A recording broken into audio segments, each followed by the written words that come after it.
Hello everyone, this is Siddharth Patel. Welcome to Magnet Brains. इस video में हम law as an career option के बारे में बात करेंगे। हम लोग नीट, आईआईटी, आईआईएम्स इन सब के बारे में बहुत ज़्यादा बात कर लेते हैं कि मेडिकल में ये स्कोप है, मेडिकल के लिए नीट की प्रिपरेशन करना है, आईआईएम के लिए कैट वगैरह देना है, लेकिन law as an career option के बारे में बहुत कम बात होती है। सो इस वीडियो के थ्रू हम ये सारी चीज़ें जानेंगे कि लॉ कॉलेजेस की लाइफ कैसे होती है। अगर किसी बच्चे का नेशनल लॉ यूनिवर्सिटी में सिलेक्शन हो जाता है तो वो उसके 5 साल जीवन के वहाँ पे कैसे बीतते हैं। आप सभी को पता है कि आईआईटी की लाइफ क्या है, आईआईएम की लाइफ क्या है, तो वैसे ही नेशनल लॉ यूनिवर्सिटी इस देश की टॉप यूनिवर्सिटीज़ में उनकी रैंकिंग होती है। साथ ही साथ हम ये भी बात करेंगे कि अगर किसी के पास में एलएलबी की डिग्री होती है तो उसके पास में क्या क्या जॉब अपॉर्चुनिटीज़ है और कितने का पैकेज मिलता है। तो हम सभी जितने भी सवाल हैं लॉ स्ट्रीम से जुड़े हुए, मैं उन सभी सवालों का आंसर दूंगा इस वीडियो में। सो इस वीडियो के एंड तक आपको सारी चीज़ें एकदम क्लियर हो जाएगी। सो हम स्टार्ट करते हैं। जो बेसिक क्वेश्चन किसी के मन में आता है वो आता है, who can choose law as an career option. इसका जवाब सिंपल है, any student irrespective of its background. जी हाँ, चाहे वो बच्चा साइंस स्ट्रीम का हो, चाहे वो कॉमर्स स्ट्रीम का हो, चाहे वो ह्यूमैनिटीज़ स्ट्रीम का हो, कोई भी स्टूडेंट लॉ परस्यू कर सकता है। लॉ में कोई स्ट्रीम की ज़रूरत नहीं होती है। लाइक हम साइंस के लिए अगर हमें आईआईटी में जाना है तो हमें फिजिक्स, केमिस्ट्री, मैथमेटिक्स हम लोगों को पढ़ना पड़ता है। मेडिकल में जाना है तो बायोलॉजी कंपलसरी है।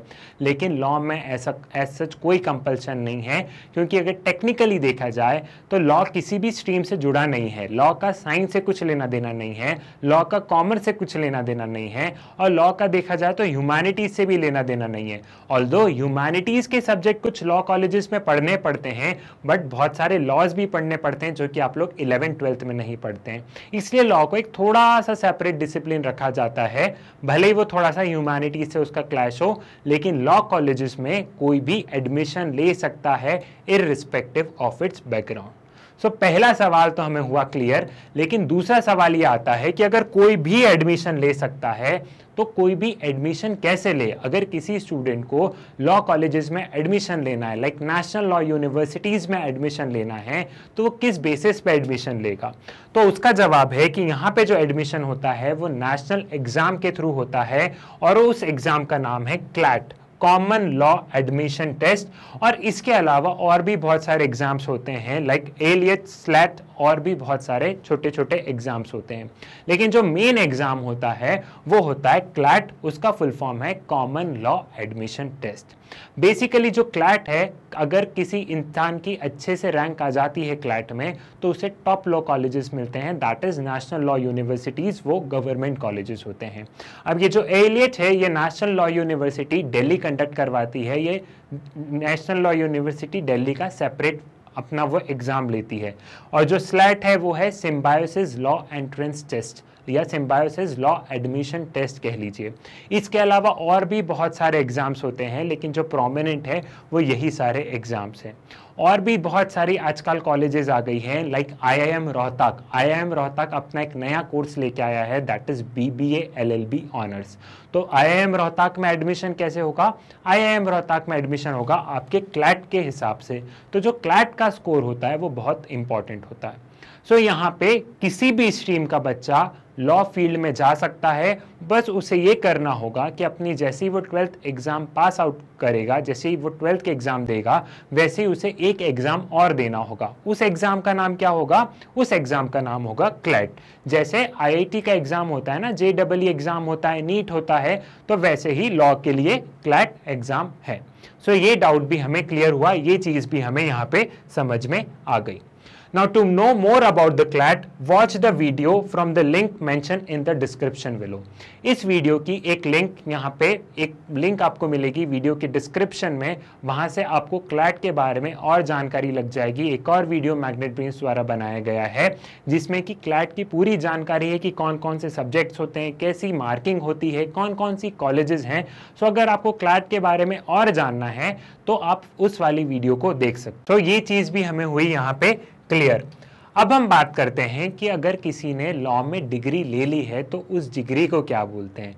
लाइक हम देखते हैं कि जिसने 4 साल इंजीनियरिंग की पढ़ाई की है उसे बीटेक या बीई की डिग्री मिलती है। किसी ने अगर बिजनेस में कुछ काम किया है तो उसे बीकॉम या बीबीए की डिग्री मिलती है। वैसे ही लॉ की डिग्री को क्या बोला जाता है? लॉ की डिग्री को बोला जाता है बीए एलएलबी ऑनर्स, या फिर आजकल बहुत सारी डिग्री आ गई है like BBA LLB honours, BCom LLB honours. तो यहाँ पे वेरिएशंस होते हैं, लेकिन बीए एलएलबी ऑनर्स ये सबसे कॉमन डिग्री प्रोग्राम है। यहाँ पे सबसे कॉमन जो बोला जाता है वो बीए एलएलबी ऑनर्स ही बोला जाता है। अब बीबीए एलएलबी ऑनर्स क्यों लिखा है? जैसे आईआईएम रोहतक वगैरह हैं, तो ये आईआईएम रोहतक कौन सी डिग्री देती है? आईआईएम रोहतक प्रोवाइड करती है बीबीए एलएलबी ऑनर्स। तो आजकल बहुत सारी लॉ कॉलेजेस ऐसी आ गई हैं जो अदर लाइक जो बिजनेस वाली डिग्री प्रोवाइड कर रही है, लेकिन BA LLB honours most general है। यहाँ पे ये बेसिकली 5 साल का प्रोग्राम होता है। यूजली जो प्रोग्राम्स होते हैं वो 4 या 3 साल के होते हैं, लेकिन लॉ में जो अंडर ग्रेजुएशन की जो डिग्री होती है वो 5 साल की होती है, क्योंकि हमारे यहाँ पे अब 2 डिग्री का मर्जर है। 1987 से पहले क्या हुआ करता था? 1987 से पहले ये होता था कि पहले आप ग्रेजुएशन करो, उसके बाद में आप एलएलबी करो। लाइक कि पहले आप अपना बीबीए, बीकॉम या बीए करो 3 साल का, फिर उसके बाद में आप 3 साल एलएलबी करो। लेकिन 1987 के बाद में हमने यूके का मॉडल अपनाया है, और यूके के मॉडल में क्या है कि दोनों डिग्री को कंबाइन करके और 1 साल कम करके और 5 साल का ये डिग्री प्रोग्राम होने लग गया है। लेकिन कुछ कुछ यूनिवर्सिटीज आज भी हैं like Delhi university. Delhi university में क्या होता है? दिल्ली यूनिवर्सिटी में ये होता है कि आप पहले अपनी ग्रेजुएशन की डिग्री पूरी कीजिए, लाइक बीए, बीबीए, जो भी आपकी ग्रेजुएशन की डिग्री है, एंड देन उसके बाद आप एलएलबी में एनरोल कीजिए। सो ये है दिल्ली यूनिवर्सिटी का प्रोग्राम। लेकिन जो नेशनल लॉ यूनिवर्सिटीज हैं, नेशनल लॉ यूनिवर्सिटीज में बीए एलएलबी ऑनर्स ही डिग्री चलती है और वहां 5 साल का ही प्रोग्राम होता है। सो ये वाला सवाल भी हमारे मन में क्लियर हो गया है। अब हम बात करते हैं लाइफ एट लॉ स्कूल। हमने सारी बातें कर ली कि कौन सी स्ट्रीम चाहिए, कौन सा एग्जाम है, फिर और भी डिग्री को क्या बोला जाता है, और क्लैट के बारे में आप ऑलरेडी जानकारी हमारी वीडियो से और प्राप्त कर सकते हैं।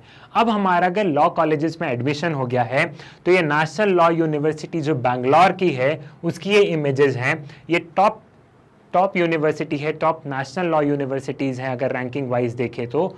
सो यहाँ की लाइफ कैसे होगी? जितनी भी नेशनल लॉ यूनिवर्सिटीज़ हैं, जितनी भी लॉ कॉलेजेस हैं, वहाँ की लाइफ कैसे होगी, वहाँ आपका जीवन कैसे बीतेगा, उसके बारे में बात करते हैं। क्या क्या एक्टिविटीज़ वगैरह होती है उसके बारे में बात करते हैं। सबसे पहला कह लो मूट कोर्ट्स या फिर मूटिंग कह लो। उसमें क्या होता है? बेसिकली इसमें आपको एक जो ओरिजिनल कोर्ट होता है उसका ये रेप्लिका है। यहाँ पे आपको प्रैक्टिस करना सिखाया जाता है। जब आपको एलएलबी की डिग्री मिलेगी तो कुछ लोग लिटिगेशन में जाते हैं, कुछ लोग लॉयर्स बनना चाहते हैं ना, तो यहाँ पे आपकी ओरिजिनल प्रैक्टिस, यहाँ से आपकी प्रैक्टिस स्टार्ट हो जाती है कि केस कैसे लड़ना है। ये आपको लॉ कॉलेजेस में ही सिखा दिया जाता है। आपको दोनों आर्ग्यूमेंट्स देना पड़ता है, आपको डिफेंड भी करना है और आपको आरोप भी लगाना है। सो यहाँ पे बेसिकली सारी चीज़ें सिखा दी जाती हैं। फिर उसके अलावा और क्या एक्टिविटीज़ होती है? उसके अलावा होता है डिबेट्स वगैरह के कॉम्पिटिशन्स होते हैं। लॉ कॉलेजेस में डिबेट बहुत फेमस है, क्योंकि हमें बोलना आना चाहिए, हमें आर्ग्यू करना आना चाहिए, और आर्ग्यू भी खोखला आर्ग्यू नहीं, पॉइंट्स के साथ में आर्ग्यूमेंट्स। और यहाँ पे डिबेट कॉम्पिटिशन्स में बहुत अच्छे अच्छे प्राइजेस भी होते हैं, आप लोग नेशनल लेवल तक जा सकते हैं। साथ ही साथ मूट कोर्ट्स में भी अगर हम लोग अच्छा परफॉर्म करते हैं तो इंटरनेशनल लेवल तक जा सकते हैं। तो ये कॉम्पिटिशन सिर्फ कॉलेज लेवल तक के नहीं है, ये कॉम्पिटिशन हमें इंटरनेशनल, नेशनल लेवल तक के हैं। अगर हम अच्छे से परफॉर्म करें तो हम बहुत आगे तक यहाँ पे जा सकते हैं। देन थर्ड एक्टिविटी कौन सी होती है यहाँ पे? फिर जो एक्टिविटी होती है वो आपने सुना होगा इंटर्नशिप। इंटर्नशिप आपने बहुत बार सुना होगा, अपने भाई बहन किसी के कोई इंटर्नशिप कर रहा होगा, लाइक कोई एमबीए कर रहा हो या कोई बीटेक कर रहा हो। इंटर्नशिप में ये होता है कि हम अगर जॉब के लिए जब निकलेंगे, जब डिग्री मिल जाएगी, जब जॉब के लिए मार्केट में जाएंगे, तो हमें किस तरीके से काम करेंगे वो हम इंटर्नशिप के माध्यम से पहले ही कॉलेज में सीख लेते हैं। लाइक बहुत सारे लोग किसी एमएनसीज में काम करना चाहेंगे, कॉर्पोरेट्स में काम करना चाहेंगे, तो वहाँ काम कैसे होता है ये हमें इन 5 साल में पहले ही सिखा दिया जाता है इंटर्नशिप के माध्यम से। सो इंटर्नशिप्स भी होती है यहाँ पे। फिर और क्या क्या होता है लॉ कॉलेजेस में? फिर और जो एक्टिविटी होती है वो होती है क्लाइंट काउंसलिंग। ये एक एक्टिविटी ऐसी होती है, यहाँ पे मतलब ग्रुप्स बन जाते हैं। ये जितनी भी एक्टिविटीज होती है उसमें आप आप बैठे हो और आपके सामने कोई क्लाइंट आया है, अब वो आपसे कोई भी मैटर पे लीगल एडवाइस मांग रहा है और आपको उसको लीगल एडवाइस देना है। मान लो उसका कोई प्रॉपर्टी का इशू है, तो वो आपके पास में आया कि सर मेरे पास में ये समस्या है, अब आप बताओ मैं क्या करूं। सो आपको एक लीगल एडवाइस देना कि अच्छा ऐसे ऐसी समस्या है तो आप ये कर सकते हैं, ये आपके पास में रास्ता है। काउंसलिंग, आप काउंसलिंग कर रहे हो सामने वाले की, आप उसको एक तरीके से सोल्यूशन दे रहे हो। सो ये डिफरेंट तरीके के कॉम्पिटिशन्स होते हैं या आप इन्हें एक्टिविटीज कह लो जिसमें ये सारी चीजें होती है। देन कौन सा होता है, मीडिएशंस। मीडिएशंस में क्या होता है, मीडिएशंस में ये होता है, सबको पता है कि कोर्ट कचहरी के अगर एक बार चक्कर लगने लग जाते हैं तो वही तारीख पे तारीख जो दामिनी मूवी का डायलॉग है, सो वो वाला सिनेरियो चलता है। तो इसलिए लोग चाहते हैं कि हम हमारा मैटर बाहर ही सुलझा लें। मान लो किसी हस्बैंड या वाइफ में डिवोर्स होता है तो वो क्या करते हैं, वो कई बार ये सोचते हैं कि हम जो मैटर है वो out of the court settle कर ले, कोर्ट में बहुत टाइम लगेगा। सो आप एज एन जज बैठे हो और आप इन दो लोगों को, मतलब आप इन दोनों का आपको बीच का रास्ता निकालना है। सो ऐसी एक्टिविटीज भी होती है। सो बेसिकली लॉ कॉलेजेस आपको ट्रेन कर रहे हैं आपके आने वाले कल के लिए कि आप किस तरीके से जॉब फील्ड में जाएंगे और किस तरीके के आपको काम करने पड़ सकते हैं। फिर क्या होता है, फिर होता है कॉलेज फेस्ट। कॉलेज फेस्ट में बहुत सारी एक्टिविटीज होती है, स्पोर्ट्स वगैरह सारी चीजें होती है। सो एक कॉलेज फेस्ट हो गया जो हर कॉलेजेस में होता है। अब इतनी सारी तो हमने एक्टिविटीज की बात कर ली, पढ़ाई भी होगी कि नहीं होगी? बिल्कुल, पढ़ाई बहुत होती है, लॉ कॉलेजेस में बहुत ज़्यादा पढ़ना पड़ता है। ठीक है, अब वो तो आप किसी भी कॉलेजेस में चल जाओ, अगर किसी बच्चे का मान लो आईआईटी में भी हुआ है तो ऐसा थोड़ी ना है कि आईआईटी में होने के बाद जीवन एकदम स्वर्ग सा हो गया। आईआईटी में कॉम्पिटिट करना पड़ेगा ना, आईआईटी में भी कितने धुरंधर लोग आ रहे हैं, उन सबसे कॉम्पिटिट तो करना पड़ेगा ना। तो वैसे ही आपका जब नेशनल लॉ यूनिवर्सिटी में हुआ है तो नेशनल लॉ यूनिवर्सिटीज़ में भी बहुत धुरंधर लोग आ रहे हैं। सो बहुत पढ़ना पड़ेगा, बहुत सारी रीडिंग्स होगी, हमें पढ़ना होगा, बार एग्जाम्स का लोड होगा, लेकिन वो हर कॉलेज का पार्ट है और ये हर स्टूडेंट को फेस करना पड़ता है अपनी कॉलेज लाइफ में। और ये कहीं ना कहीं हमें फ्यूचर के लिए मजबूत बनाता है कि फ्यूचर में कभी हमारे ऊपर वर्कलोड ज़्यादा आएगा तो हम उस प्रेशर को कैसे हैंडल करेंगे। सो पढ़ाई होगी अपार्ट फ्रॉम दीज एक्टिविटीज़। तो ये आपने एक पूरा लुक देखा कि यहाँ पे हमारी लाइफ कैसे होगी, पूरी कॉलेज लाइफ आपकी कैसी होगी, किन किन एक्टिविटीज से होके गुजरेगी। देन आता है अपॉर्चुनिटीज। अपॉर्चुनिटीज में क्या बात करेंगे कि सपोज अब आपको डिग्री मिल गई है और आपने नेशनल लॉ यूनिवर्सिटी से आपको डिग्री मिल गई है, तो अब BA LLB ऑनर्स की डिग्री मिली है नेशनल लॉ यूनिवर्सिटी बेंगलुरु। सो अब कुछ अपॉर्चुनिटीज भी तो होनी चाहिए, कुछ हमें काम भी तो मिलना चाहिए ना। डिग्री का मतलब वही हुआ कि मुझे बाद में नौकरी मिले।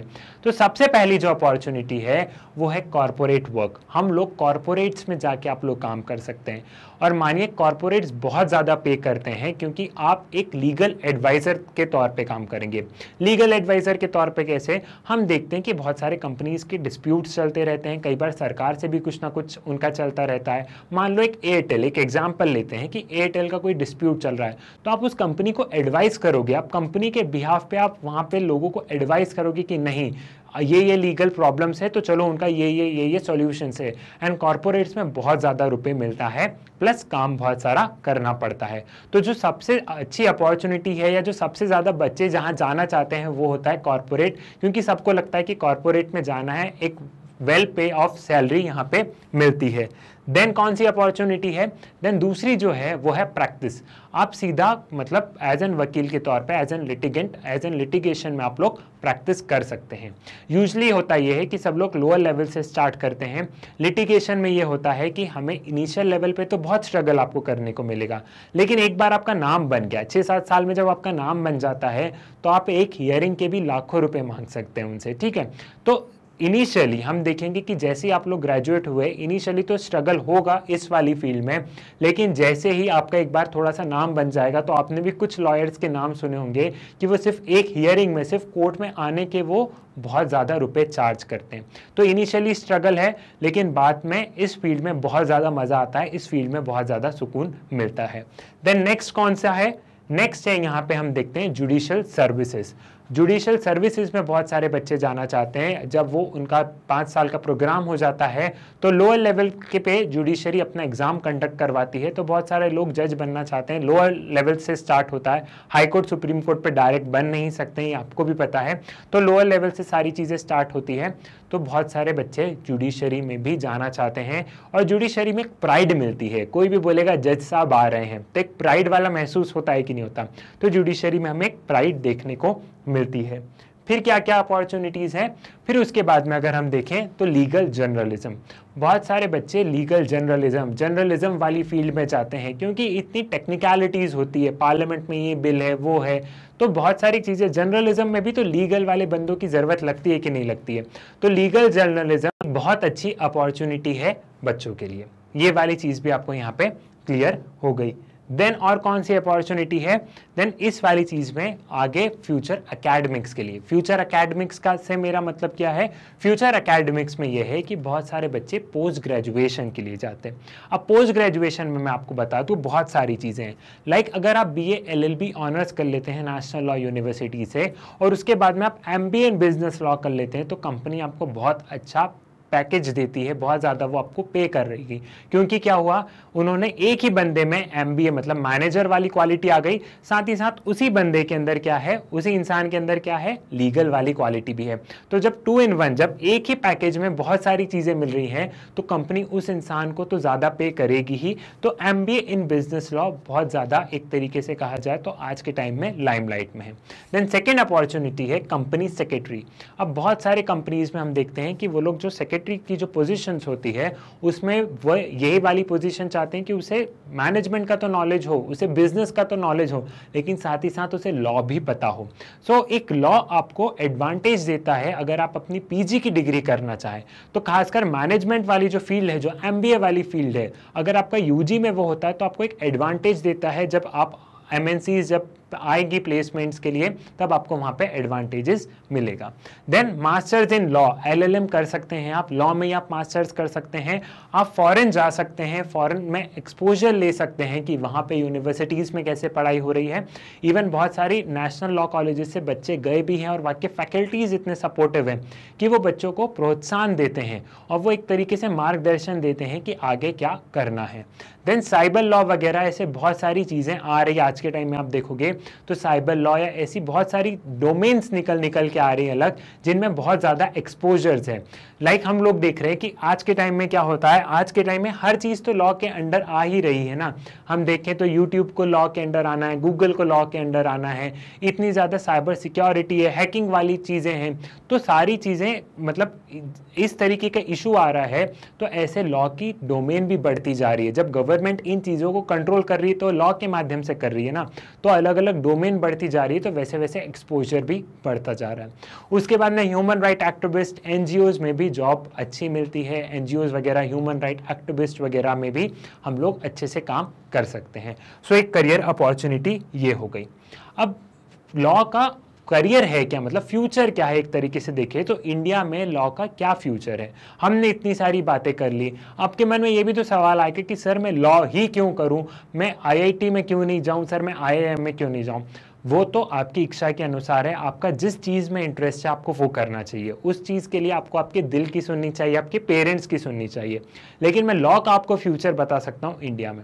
आज के टाइम हम क्या देखते हैं, आज का टाइम है ग्लोबलाइजेशन का, जब पूरा वर्ल्ड एक हो रहा है, इंटरनेशनल ट्रेड हो रहा है। साथ ही साथ हम देख रहे हैं कि आज के टाइम पे जो गवर्नमेंट है, लाइक क्रिप्टो करेंसी वाला मैटर आया।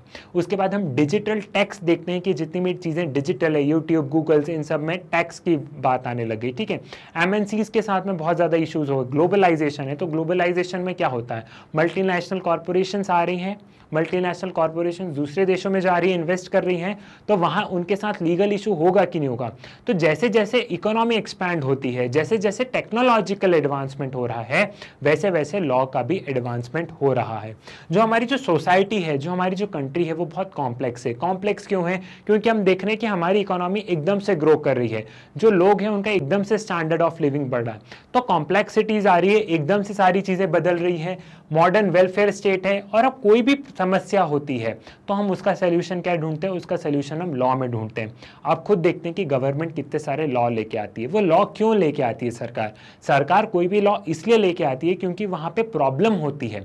तो हर प्रॉब्लम का सोल्यूशन गवर्नमेंट कहां ढूंढती है? लॉ में ढूंढती है। तो जैसे जैसे लॉ एक्सपैंड हो रहा है वैसे वैसे लॉ में करियर भी एक्सपांड होगा ना। और लॉ एक ऐसी स्ट्रीम है जहां इकोनॉमिक रिसेशन का इतना ज्यादा इंपैक्ट नहीं पड़ता। इतने ज्यादा इंपैक्ट से मेरा मतलब क्या है, मान लो कभी इकोनॉमी में स्लो डाउन भी हुआ, लेकिन लॉयर की तो जरूरत पड़ेगी ना, लेकिन कंपनियों को लीगल एडवाइजर की तो जरूरत पड़ेगी ना। जो कॉर्पोरेट वर्ल्ड है उनको तो लीगल एडवाइजर की जरूरत पड़ेगी, क्योंकि उनके काम तो उतने ही उलझेंगे। सरकार जितने लॉ लेके आएगी उनके काम उतने ही उलझेंगे, ठीक है। उनको टैक्स बचाना है, सरकार को उनसे टैक्स लेना है। जी हाँ, ऐसी सारी चीजें होती है। और इन सब चीजों में किसकी जरूरत लगती है? इन सब चीजों में लगती है लीगल एडवाइजर की, एक लॉ ग्रेजुएट की जरूरत लगती है। सो लॉ एक ऐसी स्ट्रीम है जिसमें इकोनॉमी रिसेशन का भी इतना फर्क नहीं है, साथ ही साथ एक रेप्यूटेड फील्ड है जिसको बहुत सारे लोग आज के टाइम में परस्यू कर रहे हैं। और इंडिया में कि बहुत अच्छी करियर अपॉर्चुनिटीज उभर के आई है। और इंडिया ही नहीं, अगर हम वर्ल्ड में भी देखें तो वर्ल्ड में बहुत अच्छी करियर अपॉर्चुनिटीज उभर के आई है और एक बहुत रेप्यूटेड स्ट्रीम है। बहुत सारे लीडर्स वगैरह सभी ने लॉ में अपनी पढ़ाई की है। सो ये एक पूरी जानकारी थी आप लोगों के लिए कि law as an career option कैसा है, लाइफ कैसी होती है नेशनल लॉ यूनिवर्सिटीज में। और मैंने कोशिश करी कि आपके जो भी छोटे छोटे क्वेश्चंस थे उन सभी को मैं इस वीडियो के माध्यम से सुलझा पाया हूं। इसके साथ साथ जैसा कि आपको मैंने पहले भी बताया है कि एक यहाँ पे वीडियो की लिंक आपको डिस्क्रिप्शन बॉक्स में मिलेगी, उसमें क्लैट की जानकारी है कि क्लैट कैसा होता है, उसमें कौन कौन से सब्जेक्ट्स आते हैं और कैसे उसके बारे में तैयारी करनी। Law as an career option क्या क्या है, लॉ की डिग्री के बाद में क्या क्या अपॉर्चुनिटीज हैं। अगर आप सभी ने वो वीडियो नहीं देखा हो तो डिस्क्रिप्शन बॉक्स में उस वीडियो की लिंक है, आप उस वीडियो को वहां से देख सकते हैं। उसमें हमने सारी बात करी है कि नेशनल लॉ यूनिवर्सिटी में एक स्टूडेंट की लाइफ कैसे होती है, साथ ही साथ डिग्री मिलने के बाद में क्या क्या जॉब अपॉर्चुनिटीज होती है, पर्क्स एंड पैकेजेस क्या क्या होते हैं, उन सभी की हम बात कर चुके हैं। अब क्लैट दो पार्ट में डिवाइडेड है, दैट इज क्लैट यूजी और जो दूसरा है वो है क्लैट पीजी। एक होता है अंडर ग्रेजुएट के लिए और एक होता है पोस्ट ग्रेजुएट के लिए। इस वीडियो में हम क्लैट यूजी के बारे में बात करेंगे, जो कि 12th पास आउट वाले बच्चे देते हैं। जिन्होंने कक्षा 12वीं की परीक्षा दी होगी वो क्लैट यूजी में अपीयर होंगे। जो क्लैट यूजी है वो बेसिकली नेशनल एंट्रेंस टेस्ट है जो हर साल होता है in the month of May या फिर जून, जो कि वहां पे बॉडी जो डिसाइड करेगी, जो डेट आती है वो ऑलरेडी पहले पता चल जाती है। इस स्कोर के अकॉर्डिंग 22 नेशनल लॉ यूनिवर्सिटीज हमें मिलती है, साथ ही साथ कुछ प्राइवेट लॉ कॉलेजेस भी क्लैट के स्कोर को लेती है। अब टोटल 23 नेशनल लॉ यूनिवर्सिटी है, लेकिन एक national law university that is national law university Delhi, वो अपना खुद का एंट्रेंस टेस्ट कंडक्ट करवाती है। वो क्लैट के बेसिस पे एडमिशन नहीं लेती है, ठीक है। Exam is conducted by consortiums of NLU, ठीक है। पहले ऐसा होता था कि ये जितने भी एनएलयूज हैं, ये जो 22 एनएलयूज हैं, ये एक एक करके एग्जाम कंडक्ट करवाते थे। लाइक इस साल मान लो नेशनल लॉ यूनिवर्सिटी भोपाल ने करवाया तो next year national law university Bengaluru ने करवाया है। पहले ये सिस्टम चलता था, लेकिन अब इस चीज को रिप्लेस कर दिया गया है और एक परमानेंट बॉडी बना दी गई है और वो परमानेंट बॉडी अब हर साल एग्जाम कंडक्ट करवाती है, ठीक है। Then it is a pen paper based exam. ये पेन पेपर बेस्ड एग्जाम होता है, आपको क्वेश्चन पेपर मिलेगा, साथ में OMR शीट मिलेगी, आपको वहीं पे वो सर्कल लगाने हैं एंड वो OMR शीट दे के आना है और 1-1.5 हफ्ते में इसका रिजल्ट आ जाता है। बहुत जल्दी रिजल्ट आता है क्लैट का। आई होप ये वाली आपको बेसिक इंफॉर्मेशन यहाँ पे क्लियर है। अब हम बात करते हैं कि क्लैट की एलिजिबिलिटी क्या क्या है, कौन क्लैट का एग्जाम दे सकता है। सबसे पहले तो मैं आपको एक बात बता दूं कि कोई भी स्ट्रीम का बच्चा क्लैट में अपीयर हो सकता है, चाहे वो साइंस स्ट्रीम का हो, चाहे वो कॉमर्स स्ट्रीम का हो, चाहे वो ह्यूमैनिटीज स्ट्रीम का हो, कोई भी स्ट्रीम का बच्चा इसमें अपीयर हो सकता है। यहाँ पे स्ट्रीम का ऐसा कोई बाउंडेशन नहीं है। जैसा कि हम लोग देखते हैं कि अगर हमें मेडिकल फील्ड में जाना है तो बायोलॉजी कंपलसरी होता है, यहाँ पे ऐसा कुछ भी नहीं है। अब जो पहला और इंपॉर्टेंट बात है वो है there is no upper age limit for CLAT. CLAT की अपर एज लिमिट भी नहीं है। अगर आप 22 ईयर्स के हैं और अगर आपको क्लैट देना है तो आप बिल्कुल दे सकते हैं। अगर आप 20 साल के हैं और अगर आपको क्लैट देना है तो आप बिल्कुल दे सकते हैं। यूजली लेकिन जो यहाँ पे बच्चे बैठते हैं वो होते हैं 20 साल के आसपास वाले बच्चे होते हैं जो यहाँ पे एग्जाम देते हैं, मतलब 20 या 20 के कम 19-20 साल के बच्चे होते हैं यहाँ पे। अब मिनिमम परसेंटेज क्या होने चाहिए क्लास 12th में, दैट इज 10+2 में परसेंटेज भी तो लगते हैं कुछ मिनिमम परसेंटेज। तो जनरल या ओबीसी या अगर आप एनआरआई कैटेगरी में आते हैं तो आपके सिर्फ और सिर्फ 12th में 45% चाहिए। कितने? सिर्फ और सिर्फ 45% चाहिए। और अगर आप एसटी या एससी कैटेगरी से हैं तो सिर्फ 40% चाहिए।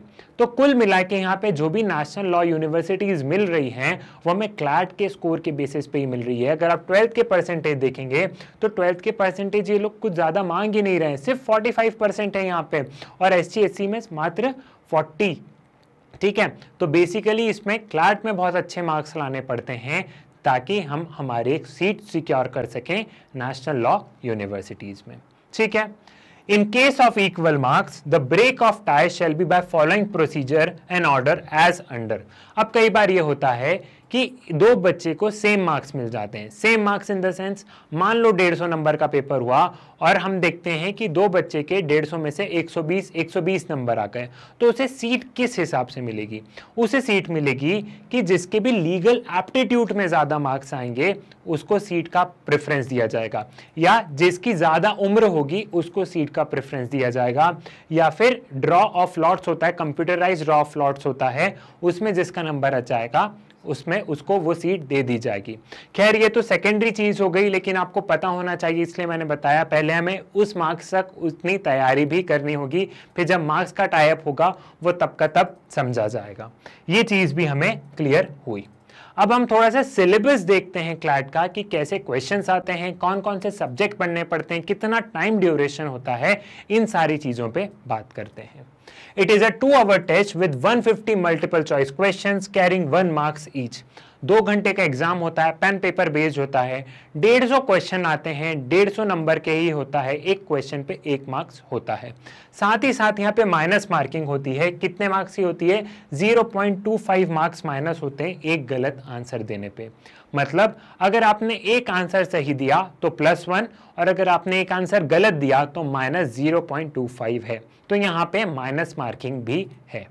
ठीक है, और ये कितने देर का एग्जाम है? ये 2 घंटे का एग्जाम है जो कि हर साल में एक बार कंडक्ट करवाया जाता है, usually in the month of April, मई या फिर जून में। ठीक है, the question paper will be divided into 5 subjects. अब कौन कौन से सब्जेक्ट्स के यहाँ पे सवाल पूछे जाते हैं उसकी बात करते हैं। सबसे पहले यहाँ पे इंग्लिश लैंग्वेज के क्वेश्चन आते हैं, then current affairs including general knowledge, legal reasoning, logical reasoning और क्वांटिटेटिव टेक्निक। ये बेसिकली 5 सब्जेक्ट है जिसके थ्रू क्लैट एंट्रेंस टेस्ट लिया जाता है, और इन 5 सब्जेक्ट का हमें पढ़ना पड़ता है अगर हमें नेशनल लॉ यूनिवर्सिटी में एडमिशन लेना है तो। अब हम थोड़ा सा इनका डिवीजन देखते हैं कि कौन से सेक्शन से कितने % ऑफ द पेपर आता है। ठीक है, तो इंग्लिश लैंग्वेज से जो क्लैट का पेपर है, लाइक 150 मार्क्स का पेपर है, तो इस 150 मार्क्स के पेपर में से 20% जो पेपर है वो इंग्लिश लैंग्वेज से आएगा। करंट अफेयर से 25% और लीगल रीजनिंग से 25% आएगा। तो यहां से हमें यह पता चल रहा है कि सबसे ज्यादा किस पोर्शन में से पेपर पूछा जा रहा है? वो पूछा जा रहा है करंट अफेयर्स, और दूसरा है लीगल रीजनिंग। लीगल रीजनिंग और करंट अफेयर से 50% of the paper in 2 subject से यहां पे बन के आ रहा है। देन लॉजिकल रीजनिंग से 20% पेपर आता है, and quantitative technique that is maths से सिर्फ और सिर्फ 10% का पेपर है। मैथ्स में सिर्फ 10% का पेपर ही आता है, and that too 10th level का मैथ्स आता है, ज्यादा डिफिकल्ट मैथ्स नहीं आता है, इजी मैथ्स आता है, कुछ सिलेक्टेड टॉपिक्स होते हैं वहीं से क्वेश्चन पूछा जाता है।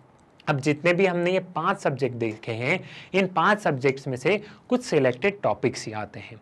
वो सभी को पता होता है, जो भी बच्चा क्लैट की तैयारी करेगा उसको पता होता है कि इन 5 मतलब हम लोग सिलेबस देखेंगे तो इन्हीं टॉपिक से क्वेश्चन पूछे जाते हैं, तो उस हिसाब से तैयारी की जाती है।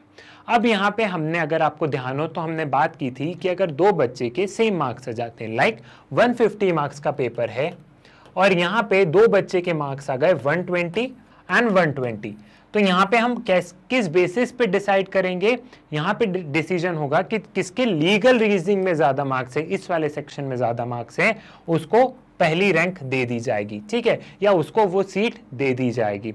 दूसरा जो था वो क्या था, जो उम्र में बड़ा होगा, और तीसरा वो जो था वो ड्रॉ ऑफ लॉट्स के था, ठीक है, मतलब जैसे चिट उठाते हैं वैसे कंप्यूटराइज्ड ड्रॉ ऑफ लॉट्स होगा। ये चीज भी आपको समझ में आ गई। अब मैंने आपको बताया था कि क्लैट के अलावा और भी बहुत सारे एंट्रेंस एग्जाम होते हैं, लाइक सिम्बायोसिस का बताया था मैंने, ऐसे बहुत सारे एग्जाम्स होते हैं लॉ एंट्रेंसेस के। अब बेसिकली जितने भी एग्जाम्स होते हैं वो यही पैटर्न फॉलो करते हैं, बस ये होता है कि थोड़ा बहुत क्वेश्चन का लेवल चेंज हो जाता है। लेवल का मेरा मतलब ये है कि थोड़ा सा डिफिकल्ट लेवल किसी एग्जाम का ज्यादा होता है तो किसी एग्जाम का डिफिकल्ट लेवल थोड़ा सा कम होता है। बाकी लीगल रीजनिंग में लगभग वही क्वेश्चंस आएंगे, वही टॉपिक आएंगे। अगर हम लोग क्लैट की प्रिपरेशन बहुत अच्छे से करते हैं तो जो दूसरे एग्जाम्स हैं उनकी प्रिपरेशन हो ही जाती है, उनमें बस थोड़ा सा हमें एक्स्ट्रा देखना पड़ता है। बाकी सच ऐसा नहीं है कि जो क्लैट है वो एकदम टोटली अलग पूछ रहा है और जो सिम्बायोसिस है वो एकदम टोटली अलग पूछ रहा है, जी नहीं, ऐसा नहीं है। ये जो हमने 5 सब्जेक्ट देखे हैं, यही 5 सब्जेक्ट वहां पे आते हैं, सिर्फ कुछ टॉपिक ऊपर नीचे होते हैं और डिफिकल्टी लेवल थोड़ा सा किसी का कम होता है, किसी का ज्यादा होता है। तो क्लैट एक मेन एग्जाम है और बाकी सबको हम छोटे छोटे एग्जाम के तौर पे देखते हैं। ये चीज भी आपको यहाँ पे समझ में आ गई है। अब बेसिकली अगर किसी बच्चे का क्लैट में हो गया तो 22 नेशनल लॉ यूनिवर्सिटीज में से उसकी रैंक के अकॉर्डिंग, उसके मार्क्स के अकॉर्डिंग उसे नेशनल लॉ यूनिवर्सिटी मिलती है। लाइक जो टॉप में होते हैं उनको कौन सी यूनिवर्सिटी मिलेगी, उनको मिलेगी नेशनल लॉ यूनिवर्सिटी जो कि बेंगलुरु की है, ठीक है। सो वो टॉप की यूनिवर्सिटी है। तो हम जैसे देखते हैं ना कि जिसके ज्यादा मार्क्स आते हैं उसे अच्छी वाली आईआईटी मिलती है, सभी अच्छी यूनिवर्सिटीज हैं, लेकिन उसमें भी जिसके ज्यादा मार्क्स है उसे ज्यादा अच्छी यूनिवर्सिटी मिलेगी। तो टोटल 23 नेशनल लॉ यूनिवर्सिटी होती है जिसमें से 22 नेशनल लॉ यूनिवर्सिटी क्लैट के मार्क्स को एक्सेप्ट करती है। तो उन 22 नेशनल लॉ यूनिवर्सिटी को एक बार हम देख लेते हैं कि कौन कौन सी 22 नेशनल लॉ यूनिवर्सिटी है, जल्दी से देखेंगे। जो टॉप की यूनिवर्सिटी है वो है National law University of National Law School of India University, that is Bangalore. Second position पे है the West Bengal National law University of Judicial Science. Then third is National Law Institute University of Bhopal. Fourth है National Law University Jodhpur. Fifth है Nalsa University of Law Hyderabad. Gujarat National law University, Hidayatullah National law University Raipur, National University of advance Legal Studies Kochi, Doctor Ram Manohar Lohia National law University Lucknow. Then Rajiv Gandhi National law University of Law, Chanakya National law University of Patna, National law University of Odisha that is Cuttack, National University of Study and Research in Law जो कि है रांची में। Then national law university and judicial academy Guwahati, Damodaram Sanjivayya national law university Visakhapatnam, Tamil Nadu national law university Tiruchirappalli, Maharashtra national law university Mumbai, then Maharashtra national law university Nagpur, Himachal national law university Shimla जिसकी की image है, Maharashtra national law university Aurangabad, Dharamshala national law university Jabalpur जो कि मध्य प्रदेश में है, then doctor BR Ambedkar national law university Sonipat. ये 22 national law universities हैं जो क्लैट के मार्क्स एक्सेप्ट करती है। अब इन 22 के अलावा और भी बहुत सारे लॉ कॉलेजेस हैं जो कि क्लैट के स्कोर्स को एक्सेप्ट करते हैं, जो कि क्लैट के बेसिस पे एडमिशन लेते हैं, जिसमें कि मैंने आपको बताया कि एक रिसेंटली इंट्रोड्यूस IIM रोहतक अपने यहाँ BBA LLB ऑनर्स का कोर्स लेके आया है, वो क्लैट के मार्क्स को ही एक्सेप्ट करते हैं। सो क्लैट बेसिकली क्या है, इन क्रक्स अगर हम देखें तो अगर हमें इन नेशनल लॉ यूनिवर्सिटीज़ में पढ़ना है, इन अच्छे इंस्टीट्यूशंस में पढ़ना है, सो हमें क्लैट का एग्ज़ाम देना पड़ता है। क्लैट के आपने सब्जेक्ट्स भी देख लिए हैं कि कौन कौन से सब्जेक्ट्स होते हैं, उनके क्या क्या वेटेज है, साथ ही साथ क्या माइनस मार्किंग है, और हम एक मोटे मोटे तौर पे हम सब समझ चुके हैं। साथ ही साथ आपको उस वीडियो से और क्लैरिटी मिलेगी कि law as an career option कैसा है, सही है या नहीं है। अगर आप इन दोनों वीडियो को देखेंगे तो इन दोनों वीडियो से आपको एकदम पूरी कंप्लीट क्लैरिटी मिलेगी कि लॉ की फील्ड में जाना चाहिए या नहीं जाना चाहिए। अब यहाँ पे मैंने नेशनल लॉ यूनिवर्सिटी दिल्ली का लिखा है, जो कि अपना खुद का एक एंट्रेंस टेस्ट कंडक्ट करवाती है, दैट इज IELTS। ठीक है, सो ये वाली जो नेशनल लॉ यूनिवर्सिटी है, जो कि 23rd नेशनल लॉ यूनिवर्सिटी है, वो अपना खुद का एंट्रेंस टेस्ट करवाती है, वो क्लैट के बेसिस पे नहीं लेती है। सो ऐसे और भी बहुत सारे एग्जाम्स है, लेकिन मेन है क्लैट। आई होप आपको क्लैट के बारे में पूरी जानकारी अच्छे से मिल गई होगी कि ये सब्जेक्ट्स हैं, इनका इतना इतना वेटेज है, मैथ्स का इतना पढ़ना है, लीगल का इतना पढ़ना है, इसका इतना पढ़ना है। साथ ही साथ आपको एक चीज़ और बता दूं, मैग्नेट ब्रेन्स ने क्लास 11th एंड 12th का लीगल स्टडीज़ स्टार्ट किया है, जिसमें कि हम क्लास 11th एंड 12th की जो लीगल स्टडीज़ की जो NCERT हम उसको कवर अप कर रहे हैं। लीगल स्टडीज़ एक ऑप्शनल सब्जेक्ट है, तो आप ऐसे ही उसे रेफरेंस के तौर पर उन वीडियोज़ को देख सकते हैं। अगर आपके स्कूल में नहीं है तो भी आप देख सकते हैं कभी कभी कि आखिर है क्या लॉ में, पढ़ना क्या पड़ता है, तो इससे आपको पता चलेगा कि आपका इंटरेस्ट है या नहीं है। हमारी कंट्री को अलग अलग नाम से बुलाया जाता है, that is India, Bharat, Hindustan.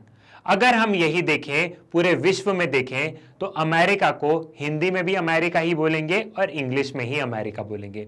Pakistan को इंग्लिश में भी पाकिस्तान बोलेंगे और हिंदी में भी पाकिस्तान बोलेंगे। इंडिया ही एक ऐसी कंट्री है जिसके 2-3 नाम हैं। अब यही एक डिबेट है, यही बार बार लाइमलाइट में आता है। कहो तो ये कभी पॉलिटिकल डिबेट का रूप ले लेता है और कभी एक नॉर्मल सिटीजन होने के तौर पे किसी को भी लग सकता है कि मेरे देश का एक नाम क्यों नहीं।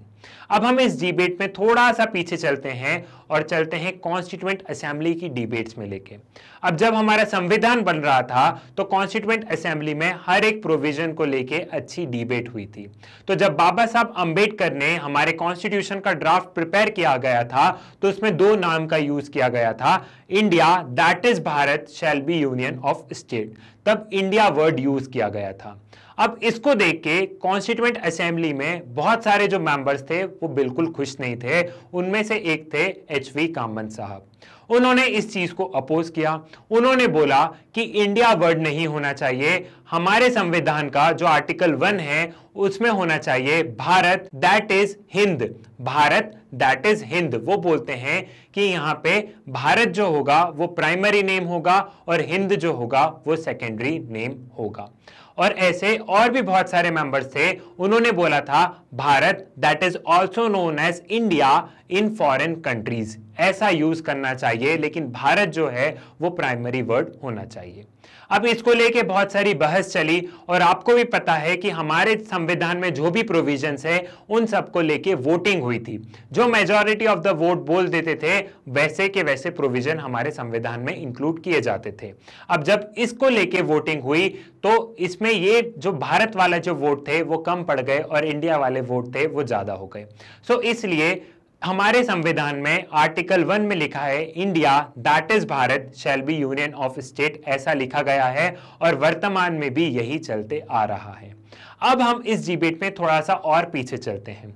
अब इंडिया को लेके बहुत सारे लोग अपने अपने तर्क वितर्क देते हैं। उसमें ऐसा कहा जाता है, कुछ बोलते हैं कि ये जो इंडिया है ये हमें अंग्रेजों ने दिया है, तो कुछ लोग बोलते हैं कि ये इंडस वैली सिविलाइजेशन के उस पार जो लोग रहते थे उनको इंडियंस बोलते थे, इसलिए यहाँ पे इंडिया नाम आया है। सो ये एक कॉन्टेस्टेड डिबेट है। वही अगर हम भारत शब्द पे जाएं तो ये जो भारत शब्द है ये हम बहुत पुराने टाइम से देखते आ रहे हैं। इवन आप महाभारत में भी देखेंगे तो भारतवर्ष शब्द यूज किया गया है। और अगर हिंदुस्तान शब्द पे आए तो जब मुगल्स आए थे इंडिया में तो वो इसको हिंदुस्तान बोलते थे। फिर उसके बाद से हिंदुस्तान की थोड़ी सी रिलेवेंस कम होती गई और लोग भारत शब्द ज्यादा यूज करने लग गए एंड देन इंडिया वर्ड ज्यादा यूज करने लग गए। अब बार बार ये डिबेट आती है, लोग बोलते हैं कि जब हमारे यहाँ आजादी की लड़ाई चल रही थी तब हमने इंडिया माता की जय नहीं बोली थी, तब हमने बोला था भारत माता की जय। तो ये इंडिया नाम क्यों, इसको लेके सुप्रीम कोर्ट में बहुत सारे पिटीशंस भी फाइल हुए हैं कि सरकार को भारत नाम रख देना चाहिए। इवन बहुत सारे प्राइवेट मेंबर्स बिल भी आए हैं। जो आज के यूपी के मुख्यमंत्री हैं जो कि योगी आदित्यनाथ जी, उन्होंने प्राइवेट मेंबर बिल लेके आए थे और उन्होंने बोला था कि इंडिया को हटा के जो भारत जो प्राइमरी शब्द है वो नाम होना चाहिए।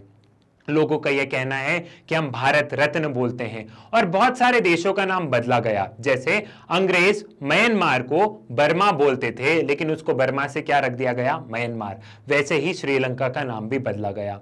सो हमें इंडिया का नाम भी इंडिया नहीं बुलाना चाहिए, इंडिया को भी बदल के हमें भारत हमारा प्राइमरी नाम रखना चाहिए। अब अगर आप हमारे संविधान को बहुत अच्छे से देखेंगे तो उसमें जो आर्टिकल 1 है वो बोल रहा है India that is Bharat shall be union of state.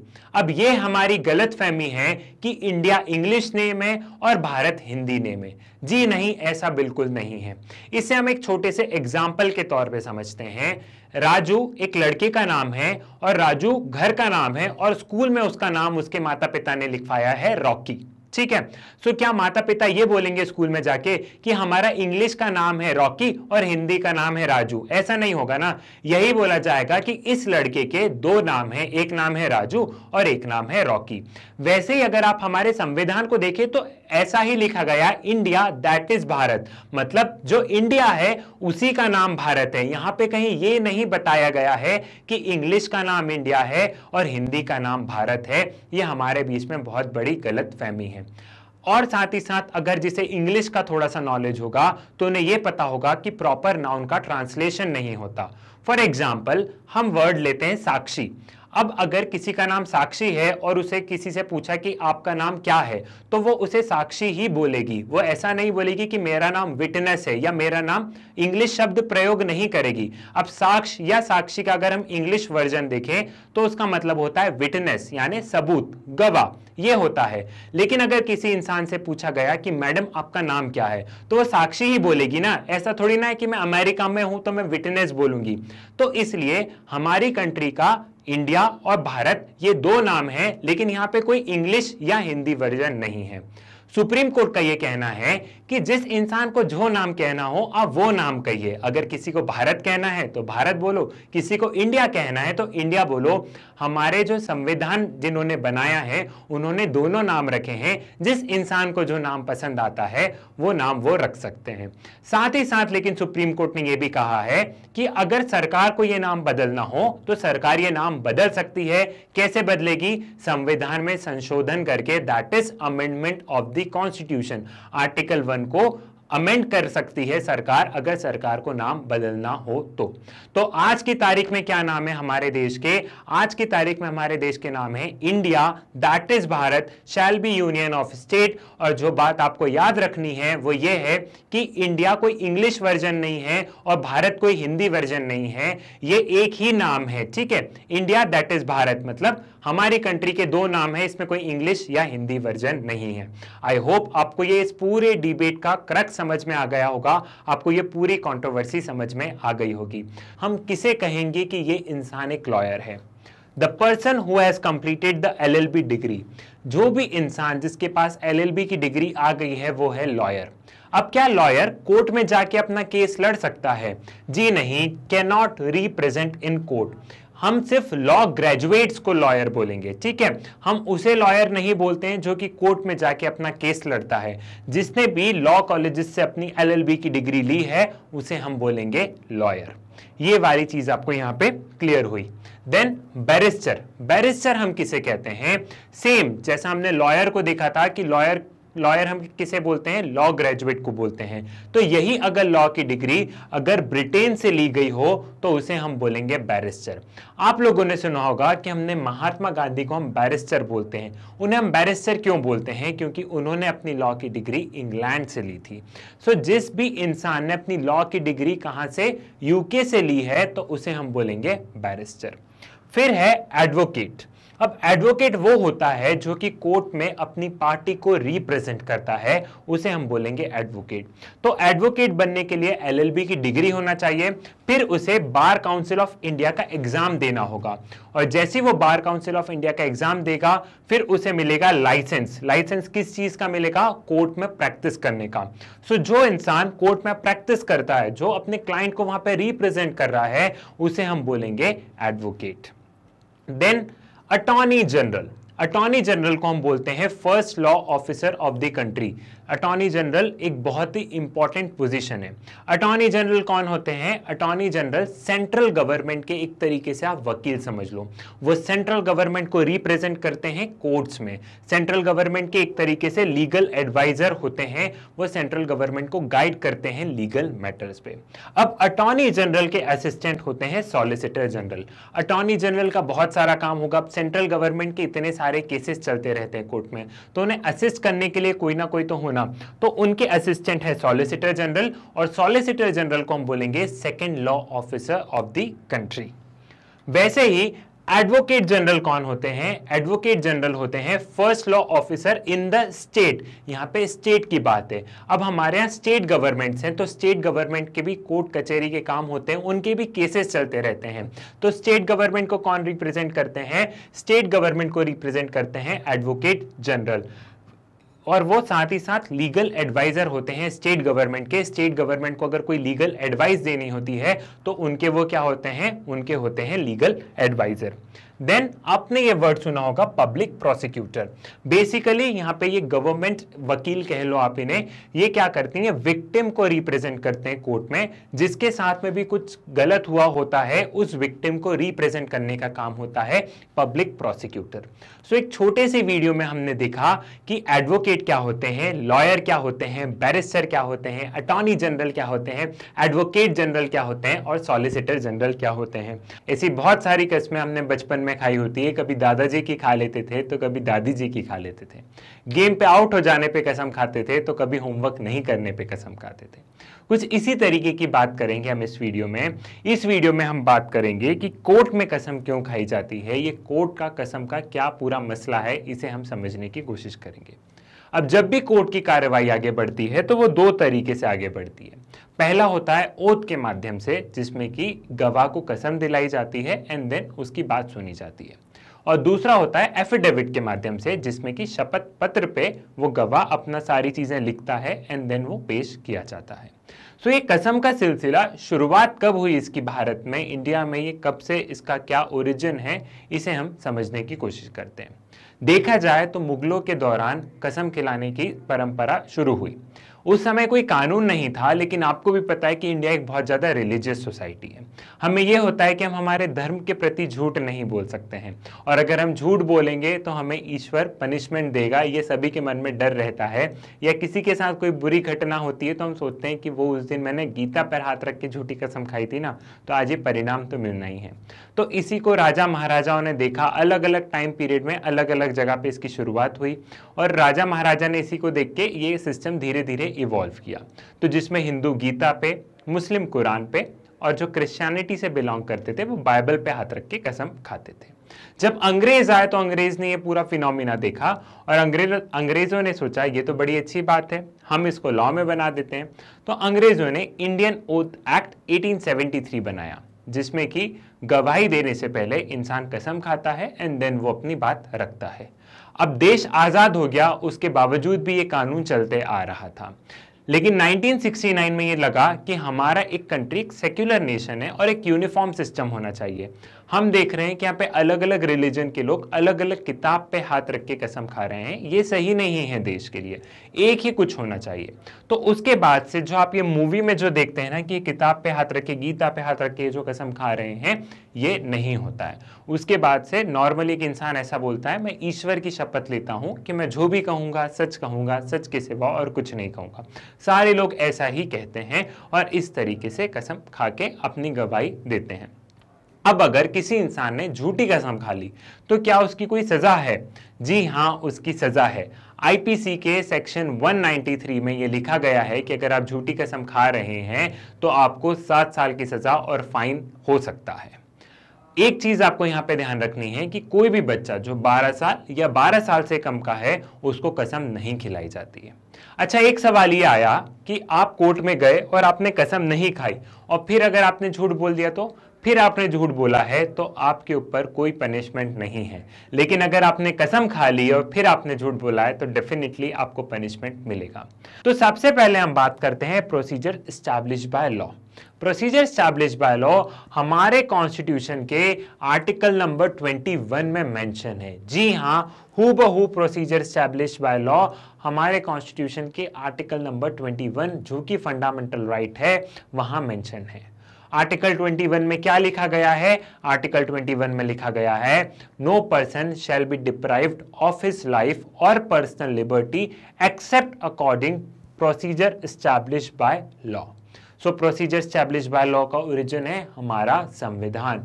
वहीं ड्यू प्रोसेस ऑफ लॉ हमारे कॉन्स्टिट्यूशन में कहीं पे भी मेंशन नहीं है। ये वर्ड हमारे कॉन्स्टिट्यूशन में मेंशन नहीं है। जो प्रोसीजर एस्टैब्लिश बाय लॉ है ये ब्रिटेन का कॉन्सेप्ट है और जो ड्यू प्रोसेस ऑफ लॉ है ये अमेरिका का कॉन्सेप्ट है। अब हम बात करते हैं कि प्रोसीजर एस्टैब्लिश बाय लॉ है क्या, प्रोसीजर एस्टैब्लिश बाय लॉ का मतलब है क्या। अब इसमें पहला शब्द जो है वो बात कर रहा है प्रोसीजर, और प्रोसीजर मतलब क्या होता है? एक कंप्लीट प्रोसेस। किस प्रोसेस की बात कर रहा है? यहाँ पे बात कर रहे हैं लॉ की। जो लॉ जो बनता है उसके पूरे प्रोसेस की बात कर रहे हैं कि जो लॉ बनाने का जो पूरा प्रोसीजर है वो पूरा प्रोसीजर एकदम सही होना चाहिए। एग्जाम्पल के लिए आप यहाँ पे समझो कि जब भी हमारी पार्लियामेंट कानून बनाती है तो सबसे पहले क्या होता है? सबसे पहले बिल लेके आया जाता है पार्लियामेंट में। इस बिल का क्या करते हैं? इस बिल को या तो लोकसभा या फिर राज्यसभा में इंट्रोड्यूस किया जाता है। फिर जब दोनों हाउसेस इस बिल को पास कर देते हैं तब ये बिल कहाँ पे जाता है? तब ये बिल जाता है प्रेसिडेंट के पास में, प्रेसिडेंट के एसेंट के लिए। और जब प्रेसिडेंट इस बिल को एसेंट दे देते हैं तब ये बिल क्या बन जाता है? तब ये बिल कानून में कन्वर्ट हो जाता है, तब ये बिल एक्ट बन जाता है। ठीक है, ये एक पूरा प्रोसेस है जिसके थ्रू हमारे देश में कानून बनते हैं। ठीक है, तो प्रोसीजर एस्टैब्लिश बाय लॉ इसी बारे में बात करता है कि जो कानून बनाने की जो प्रक्रिया है, वो प्रक्रिया, जो कानून बनाने का जो प्रोसेस है वो प्रोसेस एकदम सही से पालन होना चाहिए। कोई भी कानून ऐसा नहीं है कि बहुत अफरा तफरी में पास हो गया हो इस पूरे प्रोसेस के बिना। तो जो कानून बनाने का प्रोसीजर है वो प्रोसीजर एकदम सही होना चाहिए। ये है प्रोसीजर एस्टैब्लिश बाय लॉ का मतलब। एक और चीज यहां पे लिखी है, कॉम्पिटेंट अथॉरिटी। कॉम्पिटेंट अथॉरिटी मतलब क्या है? कॉम्पिटेंट अथॉरिटी मतलब ये है कि कानून वही बनाए जिसको कि संविधान ने बोला है। हमारे संविधान में किसको बोला है? पार्लियामेंट को बोला है। तो कानून वही बनाए जो कि कॉम्पिटेंट अथॉरिटी हो, मतलब जिसके पास में अधिकार हो वही कानून बना रहा है ना, कहीं ऐसा तो नहीं कोई दूसरा इंसान कानून बना रहा है। तो जुडिशरी के पास में कोई भी लॉ चैलेंज होता है, कई बार लॉ पार्लियामेंट पास कर देती है, फिर जुडिशरी में केसेस वगैरह जाते हैं उस कानून के खिलाफ, क्योंकि किसी न किसी को उस कानून से समस्या होती जी है। ये असंभव है क्योंकि इतनी ज्यादा जनसंख्या है हमारे देश की कि हर इंसान उस कानून से सेटिस्फाइड हो। तो जुडिशरी में जब केस जाता है तो जुडिशरी पहले प्रोसीजर एस्टैब्लिश बाय लॉ की बात करती थी।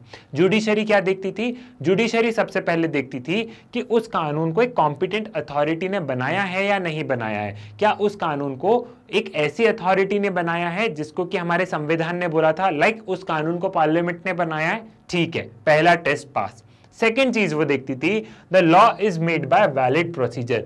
सेकेंड चीज वो यही देखती थी कि जो कानून बना है तो कानून क्या पूरे प्रोसेस से बना है। ऐसा तो नहीं कि बिल गया राज्यसभा में गया, प्रेसिडेंट के पास में चले गया, लोकसभा में नहीं गया। मतलब पूरा प्रोसेस पे ध्यान देती थी जुडिशरी कि जिस प्रोसेस से कानून बना है वो प्रोसेस सही तरीके से हुआ है या नहीं हुआ है। ये है प्रोसीजर एस्टैब्लिश बाय लॉ। लेकिन कुछ समय बाद जुडिशरी ने अपने आप कॉन्सेप्ट इवॉल्व किया और वो कॉन्सेप्ट क्या था? Due process of law. Due process of law हमारे कॉन्स्टिट्यूशन में मेंशन नहीं है, लेकिन ये कॉन्सेप्ट हमारे भारत की जुडिशरी ने अपने आप इवॉल्व किया है। जुडिशरी ने कहा है कि हम लोग प्रोसीजर एस्टैब्लिश बाय लॉ के तहत से हम कानून को देखते हैं, लेकिन अब हम कानून को ड्यू प्रोसेस ऑफ लॉ के नजर से भी देखेंगे। अब ड्यू प्रोसेस ऑफ लॉ का मतलब क्या है? ड्यू प्रोसेस ऑफ लॉ का मतलब यह है कि जो कानून आपने बनाया है क्या वो कानून सही है या नहीं है। कई बार होता यह है कि पार्लियामेंट कानून बनाती है, पार्लियामेंट पूरे प्रोसीजर से कानून बनाती है, पूरा प्रोसेस अच्छे से फॉलो किया जाता है, नो डाउट, लेकिन उस कानून के प्रोविजन ऐसे होते हैं कि देश में दंगे हो जाते हैं, देश में बहुत ज्यादा प्रोटेस्ट हो जाता है। तो जुडिशरी बात कर रही है यहाँ पे कि हम कानून के प्रोविजन पे जाएंगे, भले ही आपने एक अच्छी प्रोसेस से बनाया हो, लेकिन अब हम कानून पे जाएंगे कि जो कानून आपने बनाया है वो कानून सही है या नहीं है। तो प्रोसीजर एस्टैब्लिश्ड बाय लॉ सिर्फ प्रोसेस की बात करता है, सिर्फ प्रोसीजर की बात करता है कि कानून का प्रोसीजर सही तरीके से होना चाहिए, जो कानून बन रहा है वो सही प्रोसेस से होना चाहिए। लेकिन ड्यू प्रोसेस ऑफ लॉ बात करता है कि प्रोसीजर तो सही होना चाहिए, नो डाउट प्रोसीजर सही होना चाहिए, लेकिन साथ ही साथ जो कानून बन रहा है कानून भी सही होना चाहिए, कानून के प्रोविजंस भी सही होने चाहिए, जो लॉ है वो जस्ट एंड फेयर होना चाहिए, जस्ट फेयर एंड रीजनेबल होना चाहिए। ये है प्रोसीजर एस्टैब्लिश्ड बाय लॉ और ड्यू प्रोसेस ऑफ लॉ का difference. Procedure established by law हमारे कॉन्स्टिट्यूशन में मेंशन है, लेकिन ड्यू प्रोसेस ऑफ लॉ को हमारा सुप्रीम कोर्ट ने क्या बोला है? सुप्रीम कोर्ट ने बोला है कि ड्यू प्रोसेस ऑफ लॉ भी इंडियन कॉन्स्टिट्यूशन का पार्ट है, और due process of law judiciary ने अपने आप इस कॉन्सेप्ट को इवॉल्व किया है अमेरिका को देखते हुए, अमेरिका के कोर्ट्स को देखते हुए। सो ये इन दोनों के बीच में एक छोटा सा डिफरेंस था, जिससे कि आप लोग हमेशा कंफ्यूज होते हैं।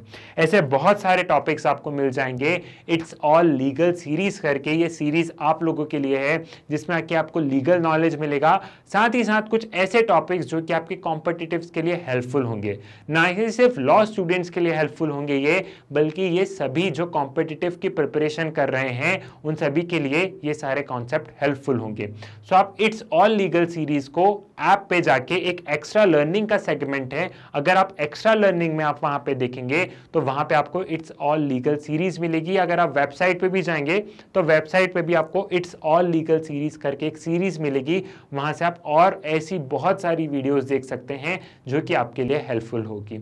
आई होप आपने इस पूरे कॉन्सेप्ट को एंजॉय किया होगा। मुलाकात होगी आपसे नेक्स्ट वीडियो में कुछ ऐसे ही इंटरेस्टिंग टॉपिक के साथ, तब तक के लिए धन्यवाद।